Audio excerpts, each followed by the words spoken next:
Okay, welcome. Here we are in Gazdonian Production Studios, and we're doing 38 Finding Gradient. Here we go. First one, the example's done for you, so if that kind of spells it out, but if you need more help, I'm going to show you right here. So the second one says calculate the gradient between point Q and point R. Show your work below. Notice that doesn't say what to round to. One thing we need is to know the formula for gradient, and we'll find that right on the reference table right here. There's 4 equations on the front page. Gradient, change in field value divided by distance. Field value is whatever you're measuring. In a case like this, the field value here is going to be the elevation on a topographic map like this. So calculate the gradient between point Q and point R. So what I want to do is Q is here, R is here. If I need to find the change in field value divided by distance, and maybe I'll abbreviate it like this: change in FV divided by distance, or maybe I'll write D. It's kind of for myself. And the elevation of Q and R, contour intervals 20 feet. So R is right on the 100. This is a 120, 140. And that's 160. So if Q is 160 and R is 100, the change is 60, and this is in feet, 60 feet. And then the distance between them, that's where I need the scale. I need a piece of scrap paper. So what I'll do is I go like this, and it's a little hard for me to mark it here because I can't really, right from the center to the center. I hope I'm doing it right. My angle's a little messed up. And then I put it down here on my, look at that, 2.5 miles. Okay, so 2.5 miles. Now let's do the units first. Feet divided by mile, they don't get simplified, they don't cancel out, nothing's squared. It gives you the units, which is kind of nice, feet over miles. And then 60 divided by 2.5. 60 divided by 2.5 equals 24. Answer, 24 feet per mile. That means for every mile that you go this way, the elevation is changing about 24 feet. Okay, and this way it's going up. If you go in this way, it's going down 24 feet every mile that you go. That's basically what gradient gives you.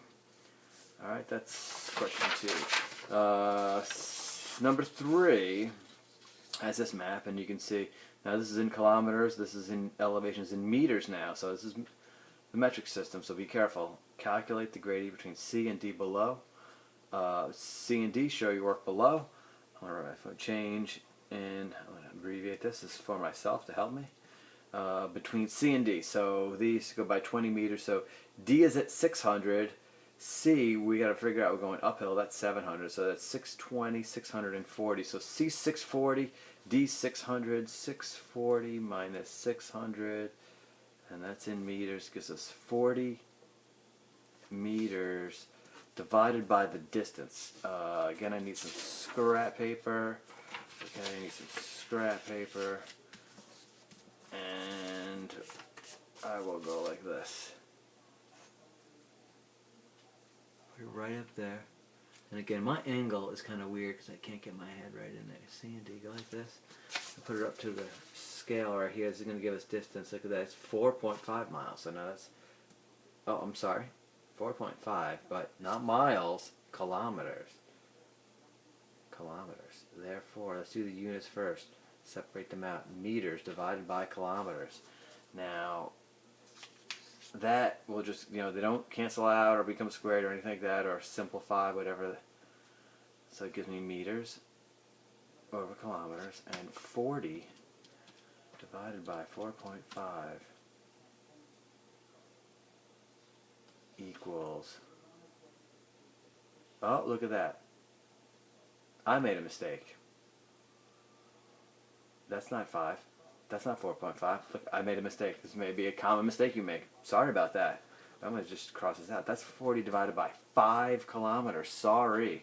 See, I'm going quickly, and shows you that anyone can make mistakes, even the teacher. 40 divided by 5, you probably know that from your times tables. 8 meters per kilometer. It doesn't tell you what to round to because it just kind of comes out evenly.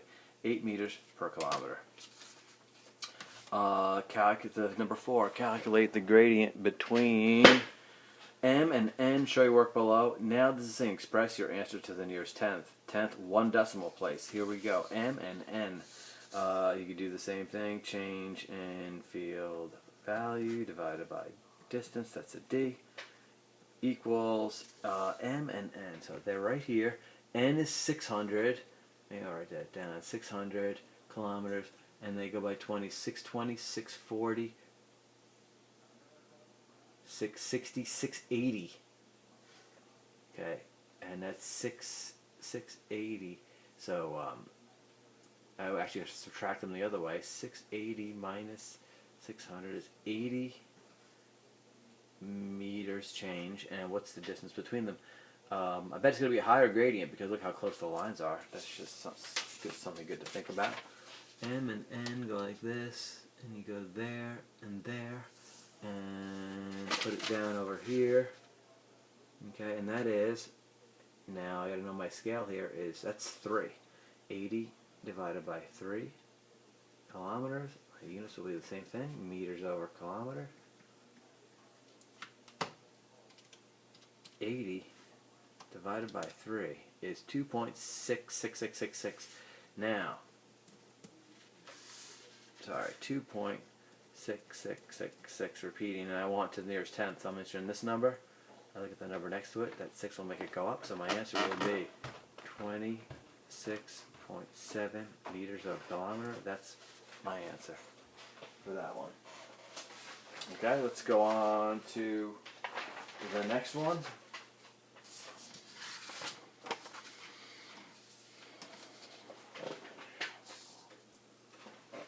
Calculate the gradient between point E and point F. Express your answers to the nearest tenth. That's key. Make sure you always look for that and show your work below. E and F.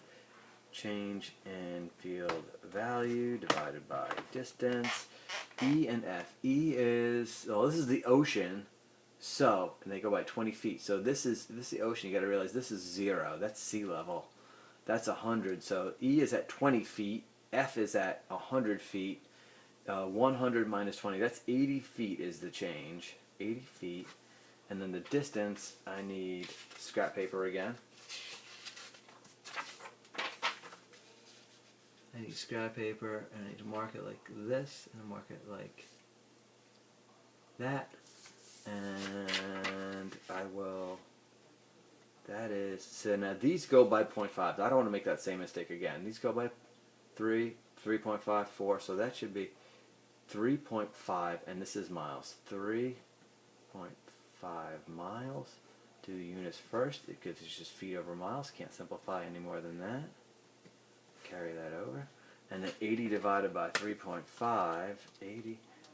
You can't do this without a calculator. There's a reason why I keep saying you need a calculator. So if you have this 8, 5, 7, 1, 4, 2. I want tenth. I have to know tenth is 1 decimal place. That 8, the 5 next to it makes it round up to a 9. 22.9 feet over mile is the gradient for that one. Okay. And just save a little time here. I will now go on. I'll skip this bottom one here. I'll go on to the back. And I'll go on to the back. And I will do